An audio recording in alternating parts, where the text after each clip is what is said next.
Welcome back to our weekly Wisdom for Parenting lesson for this week. And my name is Melanie Soloway.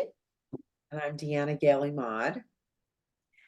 And this week, what we really want to focus on is making sure that we are staying connected to our friends so that we don't get into the isolation and loneliness that parenting can sometimes bring with it.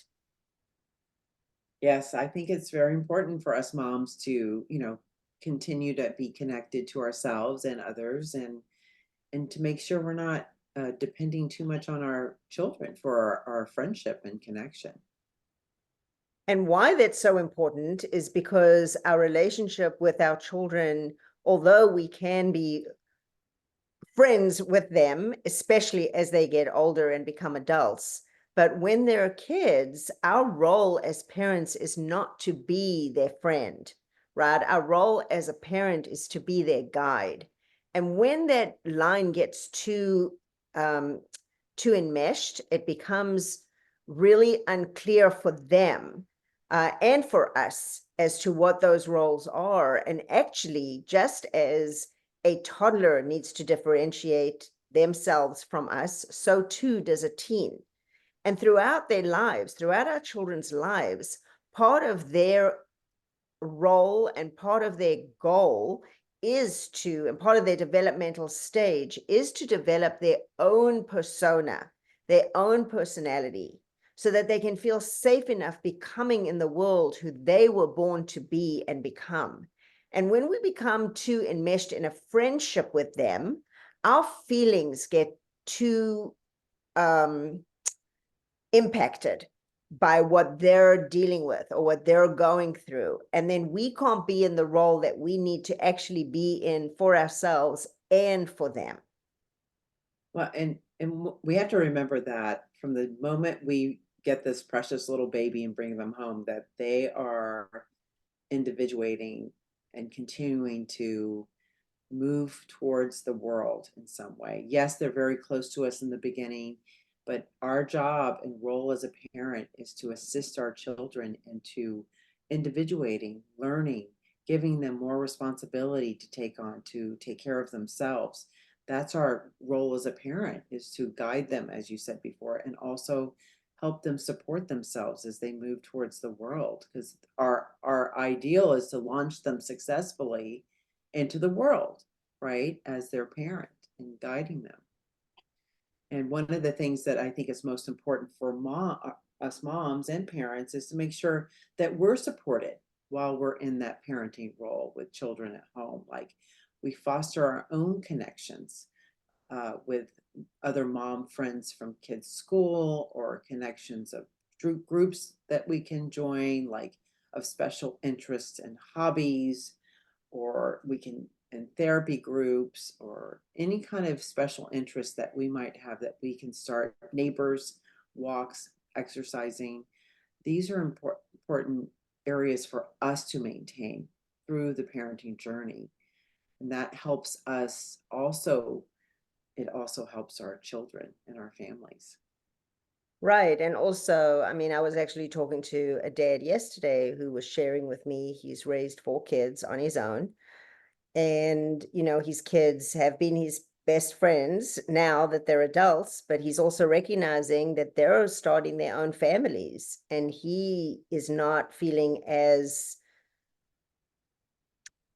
he's feeling the loss of what isn't necessarily as strong as maybe it was when they were in their 20s. And so one of the things that we were talking about, just like we're saying here, whether we're moms or dads, but just as parents, right? And not to rely on our kids, but how can we develop these interests to make sure that we're doing things for ourselves where we are feeling like we have that connection? And so where can we go to meet people?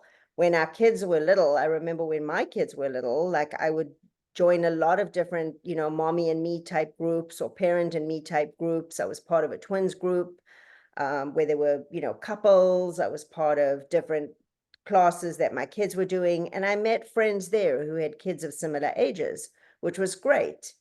But as my kids have gotten older, I think what has been really important for me is to go back to the things that I enjoy doing and remembering what those things are and finding new things. Because when I do things that I really enjoy, for example, a couple of weeks ago, there was a full moon ceremony, which was really fun. And I went and, a friend of mine was holding it, but there were, a bunch of new people. I ended up connecting with somebody and, we've ended up doing some fun things together.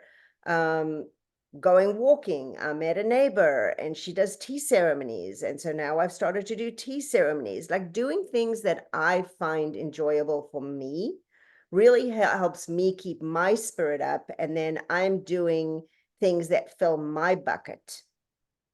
Yes, I agree. I know when my kids got a little older, they're 17 now, that I took up mandala painting. There's my two of my mandalas. And I really, and I love painting. I really enjoy it. And I just realized that this is about me taking care of myself as well, like doing my hiking, biking, painting, traveling with my friends. Like I'm going to on a trip tomorrow and I'm not even taking my kids. I asked them if they wanted to go. They said no. I'm like, okay, great, I'm going. Instead of like, well, I better not go. They're out of school. No, I'm going to go and do this for myself as well. And they're fully able to choose what they're going to do this summer and take care of themselves. Like we've made a plan. And I think it's really key that we listen to what's right for ourselves as well, because the happier we are, the healthier and happier our family is. Right. And last week I got a text from my friend Deanna right here saying that she had bought 4 tickets to go to the Hollywood Bowl for an artist that I actually love. And I was like, yes. And they were actually inexpensive tickets, which was great. But she bought the tickets and then she reached out to a group of us and said, do you want to go?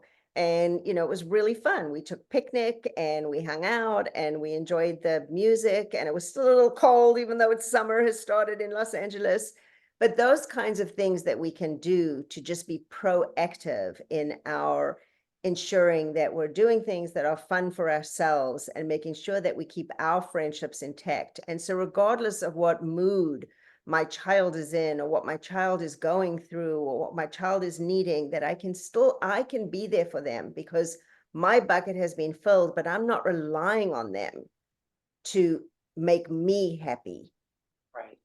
And I do think that, I'm sorry, I do think it's important to choose happy, fun times as well as thoughtful and reflective areas to, like our group support weekly wisdom for parents on Tuesdays is a perfect place for people to come and join us and meet other parents and talk about whatever challenges they're having. Like it Yeah. doesn't just have to be about challenges, it can be about fun and everything. Yeah. Just having other parents that we can talk to, that we can be supported by, and finding groups of people that can relate and understand, regardless of what we're all going through, because we're all in this boat together, right? Like we're all having the challenges, and we're all having the, hopefully, also some celebrations that we have of our kids. And so when we can do it together, it just brings the human element to it. Absolutely. So thank you all for joining us on this today, and we hope that you will join us next week for our weekly parent support group, which we hold on Tuesdays Pacific time. The link is in the Facebook group, or you can in the Raising Enlightened Children Facebook group, or you can email us at info@Raising Enlightened Children, and we will send you the link. And we hope to see you next week for whatever comes up in the support group then. Great. Thanks for joining. Okay, now I just have to figure out how to stop the recording and we will be good. Okay.